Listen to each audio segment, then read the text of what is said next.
Assalamu alaikum, bienvenue dans Écho des Dames. Je suis Madina, une amoureuse du Coran et passionnée de l'apprentissage. Bienvenue dans cet espace où nous explorons des sujets profonds et inspirants pour nourrir notre foi, élever nos âmes et éclairer nos vies. Chaque épisode est une invitation à réfléchir, à apprendre et à grandir ensemble. Merci d'être là et bonne écoute. Assalamu alaikum wa rahmatullahi wa barakatuh. Bienvenue dans ce nouvel épisode de ton podcast. Je suis très heureuse de te retrouver. J'espère que le mois de Ramadan se déroule bien. Aujourd'hui, j'ai envie de t'emmener faire un petit voyage dans la sourate Maryam. Alors, la sourate Maryam, c'est l'une de mes sourates préférées du Coran. Et je l'aime beaucoup parce que je trouve qu'elle est belle de par sa récitation et sa mélodiosité. Je trouve ça magnifique à lire et à écouter. Mais au-delà de ça, je trouve qu'elle est très riche, condensée et profonde. Alors, je ne suis pas un savant, je ne fais pas de tafsir ni rien du tout, absolument pas.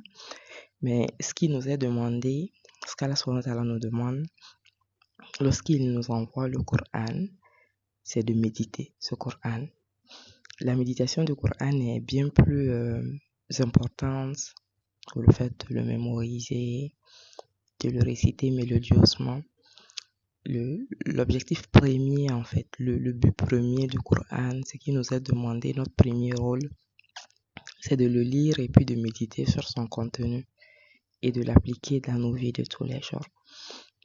Et moi, en lisant ou en relisant cette sourate, il y a des passages sur lesquels je passe et qui me touchent. J'avais envie de partager ces passages-là avec vous et de vous dire pourquoi est-ce que ces passages-là me touchent. Alors, dans la sourate Maryam, on trouve essentiellement l'histoire de Maryam alayhi salam, la paix et la miséricorde d'Allah soit sur elle. L'histoire de son fils Isa alayhi salam, et la paix et la miséricorde d'Allah soit sur les deux. Et les bouts d'histoire de plusieurs autres prophètes comme Zacharia, Idris, Ismaïl, Jacob, Isaac. Donc on a des bouts d'histoire comme ça où Allah revient sur des subtilités, des petites choses relatives à ces prophètes. Donc aujourd'hui je ne vais pas m'attarder sur l'histoire de Maryam alayhi salam et de son fils Isa. C'est très explicitement décrit dans le livre. Je vous invite dans le livre saint, je vous invite à le lire. Voilà, c'est ces passages auxquels on ne prêterait pas forcément une grande attention, mais qui me touchent personnellement, qui me touchent beaucoup. Bismillahirrahmanirrahim. Je vais vous les lire en français parce que l'idée c'est de méditer sur le sens. On commence par le verset numéro 4 de la sourate Maryam. Dans ce verset, elle a dit, c'est Zacharia, le prophète Zacharia alayhi salam, qui s'adresse à Allah à travers ces versets où il dit: Ô mon Seigneur, mes os sont affaiblis et ma tête s'est enflammée de cheveux blancs. Cependant, je n'ai jamais été malheureux ou déçu en te priant. Ô Seigneur, mes cheveux sont affaiblis et ma tête s'est enflammée de cheveux blancs. Cependant, je n'ai jamais été malheureux, je n'ai jamais été déçu en te priant, ô mon Seigneur. Et ça peut paraître un peu banal, mais moi, c'est un verset qui me touche à cause de la phrase « Je n'ai jamais été malheureux en te priant ». À chaque fois quand je lis cette partie du verset, ça me touche d'une manière particulière parce que je me dis, est-ce que nous, on se rend compte aussi en tant que musulmans qu'en réalité, on est tout aussi privilégié que le prophète Zacharia alayhi salam, très probablement. Est-ce que souvent on médite pour se rendre compte du fait que nous normalement, nous ne sommes en réalité pas malheureux. Nous ne sommes normalement pas déçus en implorant et en priant notre Seigneur, en invoquant notre Seigneur. On ne devrait pas être malheureux, en tout cas normalement. Parce que, je ne sais pas, asseyez-vous et essayez d'observer votre vie aujourd'hui. D'observer ce que vous avez dans votre vie, là où vous êtes, ce que vous possédez, la famille que vous avez, les enfants que vous avez, le travail que vous avez, le diplôme que vous avez, les projets que vous avez en tête ou sur lesquels vous travaillez déjà, ces vêtements que vous avez, ce voile que vous portez, le fait que vous soyez assidu à la salade, le fait que vous soyez attaché au rappel. Essayez de voir et peut-être faites une sorte de flashback pour aller en arrière, quelques mois, quelques années en arrière, et voyez si ce n'était pas ces choses-là que vous demandiez à Allah subhanahu wa ta'ala. Très probablement, ça sera le cas en fait. Très probablement, les choses qu'on a dans notre vie, même si on n'a pas encore tout ce qu'on veut et tout ce qu'on a demandé, mais les choses qu'on a dans notre vie aujourd'hui sont des choses qui faisaient l'objet de prières il y a des mois ou des années en arrière.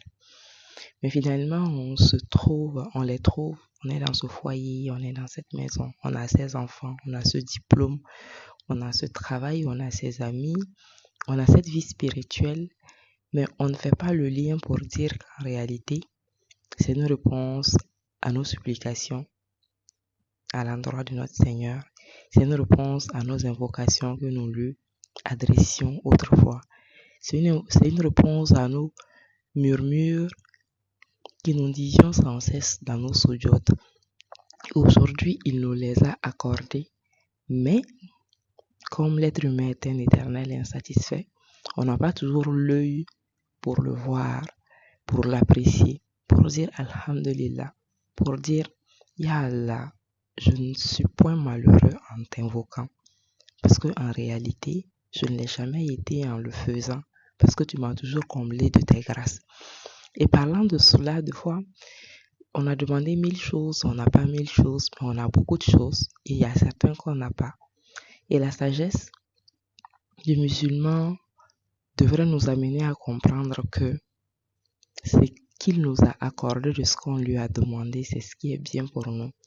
Et ce qu'on a demandé, que jusque-là, il ne nous l'a pas accordé, soit cette chose n'est pas un bien pour nous, soit ce n'est pas le bon moment pour nous de l'avoir. Donc même si c'est une seule chose qu'il nous a accordé, c'est déjà la preuve suffisante du fait qu'il nous écoute et qu'il nous répond. Et que tout ce qu'on a demandé, il nous le donnera si c'est bon pour nous. Mais il nous le donnera au moment où c'est bon pour nous, ou sinon il le remplacera par quelque chose de mieux pour nous. Et des fois, le remplacement est déjà fait, mais on n'a pas l'œil pour voir, on n'a pas le discernement pour apprécier la grâce d'Allah dans nos vies. Mais je pense que si on ouvrait un peu le cœur et puis les yeux, dans notre quotidien, dans notre vie d'aujourd'hui, on pourrait dire la même chose que Zakaria alayhi salam. On pourrait dire, oh Seigneur, Ya Rab, je n'ai jamais été malheureux, je n'ai jamais été déçu en te priant. Donc voilà pourquoi ce premier verset me touche. Le deuxième verset qui me touche, on saute, on va au verset numéro 6. Dans le verset numéro 6, c'est toujours le prophète Zacharie alayhi salam qui dit, où il parle de l'objet de sa demande, il dit qui héritera de moi, puisque dans le verset numéro 5, il dit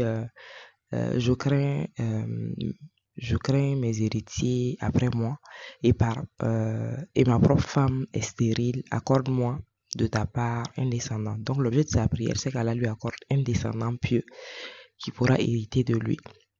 Et dans le verset numéro 6, il dit, donc en parlant de cet héritier-là, qui héritera de moi et héritera de la famille de Jacob, et fait qu'il te soit agréable, ô mon Seigneur. Dans ce verset, ce qui me touche, c'est la dernière phrase, ou l'avant-dernière. La dernière phrase, et fait qu'il te soit agréable, ô mon Seigneur. C'est une partie qui me touche parce que je me dis, je comprends en fait de par là que l'éducation d'un enfant ne commence pas au moment où on a dans les mains, dans les bras. L'éducation d'un enfant ne commence pas au moment où il commence à faire 4 pattes, à marcher ou à parler.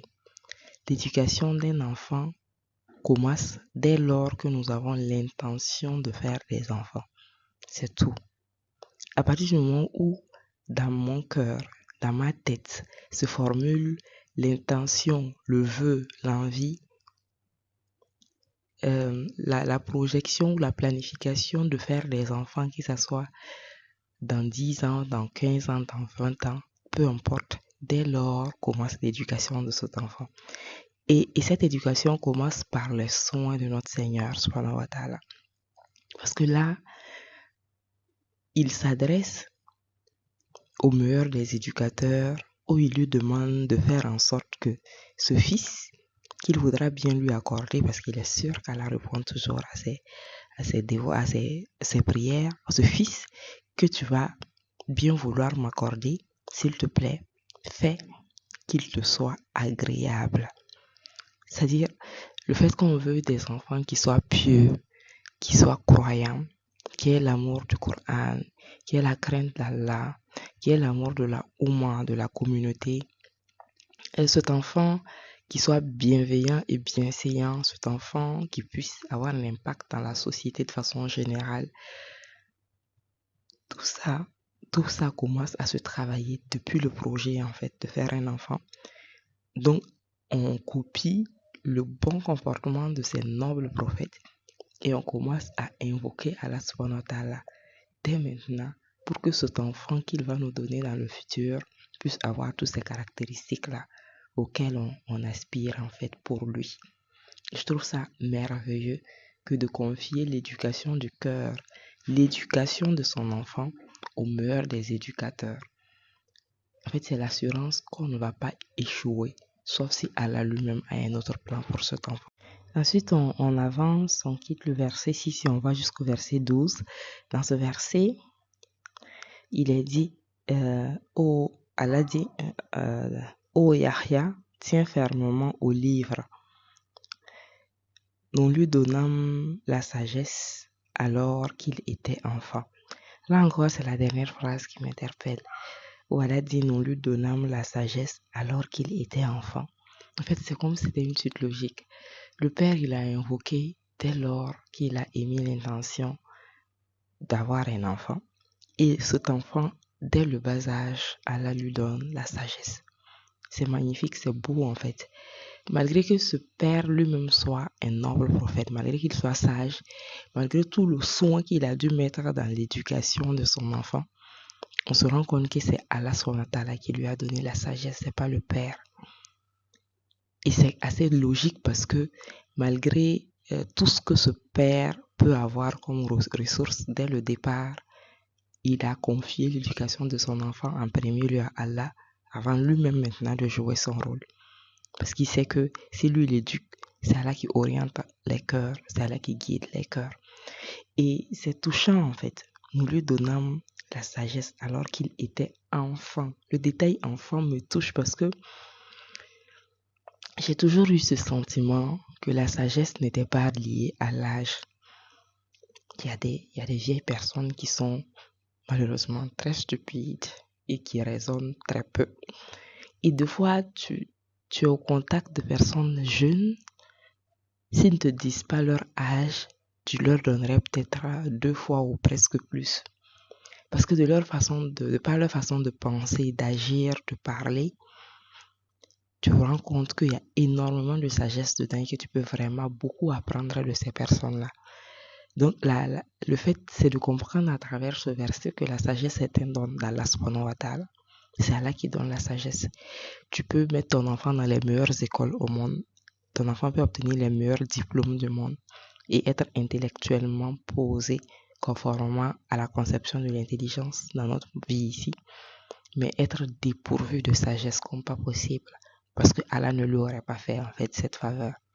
Et tu peux trouver quelqu'un dans le fin fond quelque part qui n'a jamais mis pied à l'école, qui est même des fois illettré, mais qui quand tu prends 1 heure ou 30 minutes pour te mettre à côté de la personne et échanger, tu en ressors presque transformé, avec une vision nouvelle des choses, parce qu'il y a une telle sagesse qui émane de ces personnes.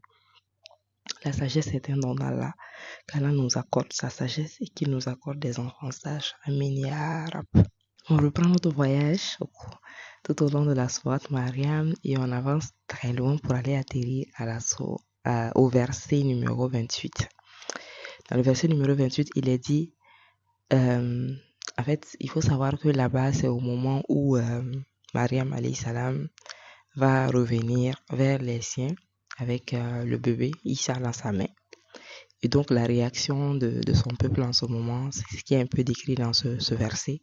Il est dit, « Sœur de Haroun, ton père n'était pas un homme de mal et ta mère n'était pas une prostituée. » Ton père n'était pas un homme de mal et ta mère n'était pas une prostituée. Et cette phrase, pourquoi ça me touche? Au début, ça m'intriguait, en fait. Je me disais, mais pourquoi pour parler, en fait, à Mariam alayhi salam, vous sautez pour aller parler de ses parents? Il n'est pas question de ses parents ici. Et même si sa maman était ce que vous dites, en quoi est-ce que cela ferait d'elle ce que vous pensez qu'elle soit? Parce que elle, c'est elle, ses parents sont ses parents.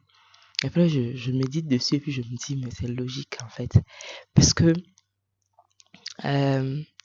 dans les critères, par exemple, que le prophète sallam donne pour pouvoir choisir sa femme, richesse, beauté et puis la noblesse. Et la noblesse, en fait, d'où elle vient en fait? De quelle famille elle vient? C'est la réputation de la famille. C'est l'historique de la famille, entre guillemets. Et si c'est un critère pour pouvoir choisir une épouse, ça veut dire que c'est très important. Et que les enfants que nous sommes dépendent aussi en grande partie des parents que nous avons eus. Qu'on le veuille ou non, notre éducation est le fruit de ce qu'étaient eux-mêmes nos parents. Allah peut décider de guider une personne même si elle vient d'une famille qui est très tordue. Mais de façon logique, si c'est pas vraiment une grâce d'Allah, de façon logique, c'est la réputation, la mentalité, la façon de vivre de la famille qui font l'éducation de l'enfant. Donc, c'est pour dire qu'en tant que parent, normalement, en réfléchissant, on devrait comprendre qu'on n'est pas responsable que de nous et qu'on est responsable des générations qui viennent après nous. Parce qu'ils vont évoquer qui nous sommes et les traits de caractère que les gens ont remarqué chez nous pour parler de notre descendance. Ils vont dire telle personne, fils ou petit-fils ou arrière-petit-fils de un tel. Si tu étais un voleur, ils vont le dire. Si tu étais un brigand, ils vont le dire. Si tu étais une prostituée, ils vont le dire. Et là, vous voyez, Mariam alayhi salam, c'est comme s'il y a une présomption de bonne moralité qui est là. En fait, normalement, toi, tu ne devrais pas faire ça parce que ton père, il n'était pas un homme de mal et ta femme n'était pas une prostituée. C'est-à-dire que tu viens d'une lignée qui est noble et des personnes qui sont nobles et qui faisaient les choses bien. Donc, explique-nous, on ne comprend pas comment tu t'es débrouillé pour avoir ce bébé, tu vois. Et je trouve ça, pour moi, c'est une leçon, en fait, pour dire que en tant que parent, je suis responsable et que je ne devais pas laisser un capital négatif en termes de réputation à mes enfants et à mes petits-enfants avant de partir. Au contraire, le capital que je laisserai en termes de réputation devrait être que si mon fils se présente quelque part et qu'il dit « je suis la fille d'une telle », les gens vont dire « ah d'accord ». En fait, déjà ça fait une présomption de bonne foi et de bonne moralité. Si il est l'enfant d'un tel, en principe, il ne devrait pas y avoir de problème. Allah nous facilite le fait qu'on soit de bons parents, qu'on soit de bons aïeux pour les générations futures qui vont descendre de nous. Qu'on puisse faire les choses en se préoccupant aussi de leur bien-être. Ensuite, je fais un bond et j'arrive jusqu'au verset 41. C'est à partir du moment où Allah commence à citer les autres prophètes, en dehors du prophète Zacharia alayhi salam, et il dit... il mentionne dans le livre, c'est-à-dire il mentionne dans le Coran, Ibrahim, c'était un très véridique et un prophète. Il faut noter la phrase, c'était un très véridique. Ensuite, en fait, cette phrase, on va dire ce mot véridique revient souvent dans cette sourate quand Allah désigne les prophètes, en fait. Par exemple, je pars au verset 50 où Allah dit, et nous, en parlant de Ishaq et Jacob, il dit, et nous leur donnâmes de notre miséricorde et nous leur accordâmes un langage sublime de vérité. Un langage sublime de vérité. Encore le mot vérité. Toujours dans la même optique, on vient au verset 54 où Allah dit et mentionne Ismaïl dans le Coran. Il était fidèle à ses promesses et c'était un messager et un prophète. Donc notez la phrase et mentionne Ismaïl dans le Coran. Il était fidèle à ses promesses. On descend au verset 56, toujours Allah dit et mentionne Idriss dans le Coran, c'était un véridique et un prophète. Est-ce que vous voyez un peu comment est-ce que ça revient? Il qualifie Ibrahim de véridique, il qualifie Ishaq et Jacob de personnes à qui on a accordé un langage sublime de vérité. Il qualifie Ismaïl d'une personne qui était fidèle à ses promesses et il qualifie Idriss, tous alayhi salam, d'un véridique. En fait, je me dis, Allah parle ici des plus nobles des hommes, donc des prophètes, et pour les décrire, il n'a pas trouvé mieux comme mot que de se baser sur ce caractère-là. J'imagine peut-être qu'ils étaient pourvus de plein de qualités, mais pour nous les décrire sommairement dans le Coran, il a parlé de ça, du fait qu'ils étaient véridiques, du fait qu'ils tenaient leurs promesses. Et je me dis, nous, en tant que simples croyants aujourd'hui, en tout cas moi, c'est comme ça m'interpelle, quelle valeur est-ce que j'accorde à la vérité? Quelle valeur est-ce que j'accorde au fait de tenir mes promesses? qu'Allah nous pardonne. Est-ce que quand je promets quelque chose, aussi banal soit-elle, est-ce que je tiens ma promesse?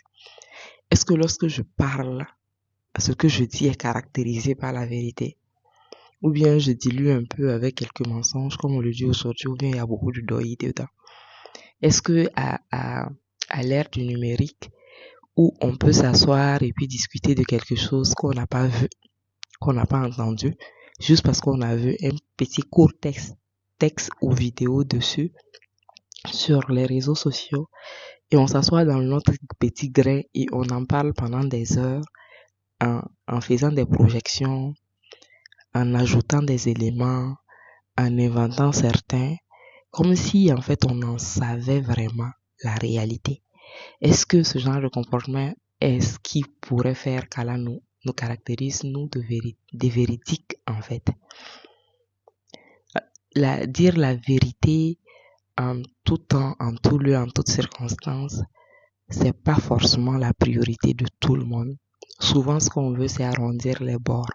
Souvent, ce qu'on veut, c'est s'aligner derrière ce que les gens disent. Mais à travers ces versets et ces caractéristiques, ce caractéristique qu'Allah cite pour ses prophètes, moi, en méditant, ça m'interpelle et ça me dit, en fait, le fait de dire la vérité, le fait de tenir ses promesses, c'est loin d'être quelque chose de banal. C'est quelque chose à laquelle on devrait s'attacher parce que ces hommes sont nos modèles. C'est à eux, en fait, on essaye de ressembler. Donc, c'est quelque chose à laquelle on devrait s'attacher. Et nous-mêmes dans notre façon d'être, mais eux aussi dans notre façon d'éduquer nos enfants et nos petits frères et nos petites sœurs, afin que ce langage de vérité les caractérise aussi et afin qu'ils puissent comprendre l'importance du fait de tenir ses promesses.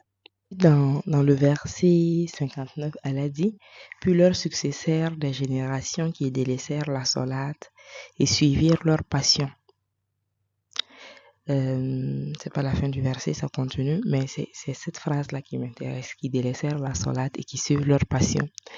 Parce que aujourd'hui, la définition du mot passion et la connotation qu'on en donne est tellement édulcorée qu'on a tous envie d'avoir des passions, tu vois. On a tous envie de travailler dans notre domaine de passion, on a tous envie de se consacrer à nos passions. Alors que très souvent dans le Coran, quand on voit le mot passion utilisé, ça a une connotation négative. Parce que la passion, c'est quelque chose sur laquelle on n'a pas de décision propre. C'est un peu comme c'est le penchant naturel de l'âme. L'âme penche naturellement pour telle chose et nous, on n'a pas de contrôle dessus. Donc, quand on veut s'adonner à ses passions, c'est comme si on veut laisser le contrôle des choses et puis laisser et suivre ce que notre âme veut et désire. Et alors que, voilà, l'âme aspire très souvent au mal, malheureusement. Et moi, quand je relis cette partie, ça m'interpelle et me dit, Madina, fais attention quand tu parles de passion, d'autant plus que je suis dans l'éducation et que je transmets aussi certains éléments par rapport à l'orientation professionnelle et tout. Donc, fais attention quand tu utilises le mot passion et la connotation que tu donnes à ça. Parce que en réalité, peut-être qu'il y a plus de noblesse dans le fait de faire ce qu'il y a lieu de faire, ce qui est utile à la société et à soi-même, que de s'adonner simplement à sa passion pour assouvir ce besoin de son âme. Il ne s'agit pas de délaisser ce qu'on aime. Des fois, il est nécessaire de faire ce qu'on aime pour trouver un équilibre. Mais je fais juste un petit parallèle avec l'orientation, où aujourd'hui on a des jeunes qui sont prêts à s'adonner à leur passion, quitte à ne pas réussir à se prendre en charge et à ne pas réussir à sécuriser financièrement leur future famille qu'ils vont construire. Je travaille beaucoup avec les jeunes, donc je le sais. C'est comme si moi je suis passionnée par YouTube, je fais des vidéos YouTube, c'est ce que j'aime.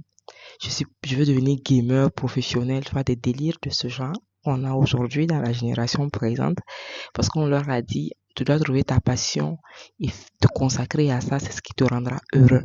Mais est-ce qu'il n'y a pas plus de noblesse? Est-ce qu'il n'y a pas plus d'utilité, de pertinence dans le fait de choisir un métier qui est utile? Déjà pour toi, parce que ça te permettra de te nourrir, pour ta famille, parce que ça te permettra de leur trouver un toit. Et ensuite, un métier qui est utile à la société, parce que ce métier cette profession a une valeur ajoutée qui est claire. Et maintenant, ensuite, si tu veux, tu peux t'adonner à tes passions si ces passions ne sont pas négatives et si elles ne t'amènent pas au mal. Mais cette façon de voir les choses de façon systématique, à vouloir se consacrer à sa passion, à vouloir en faire une profession, quitte à ne pas pouvoir bien en vivre, mais dire qu'on sera au moins heureux, c'est une vision très édulcorée de la vie parce que c'est vraiment se laisser aller au penchant naturel de l'âme, c'est ne pas exercer de discipline et de volonté sur soi-même, c'est ne pas choisir ce qui est utile, mais juste ce qui est agréable et qui souvent même n'est pas un bien pour nous. Donc ce verset m'interpelle à revoir la définition du mot passion et à reconsidérer ça quand il s'agit de faire un choix. Comme je vais m'arrêter là pour ne pas trop rallonger l'épisode du jour, même s'il y a encore plein de pépites dans cette sourate, comme dans toutes les sourates du Coran d'ailleurs. Et je vous souhaite une bonne suite de mois de Ramadan. Voilà, beaucoup de persévérance. Ça avance très vite. Donc, capitalisez pour pouvoir tirer le maximum possible. Et on se donne rendez-vous le vendredi prochain, Inch'Allah. Assalamu alaikum.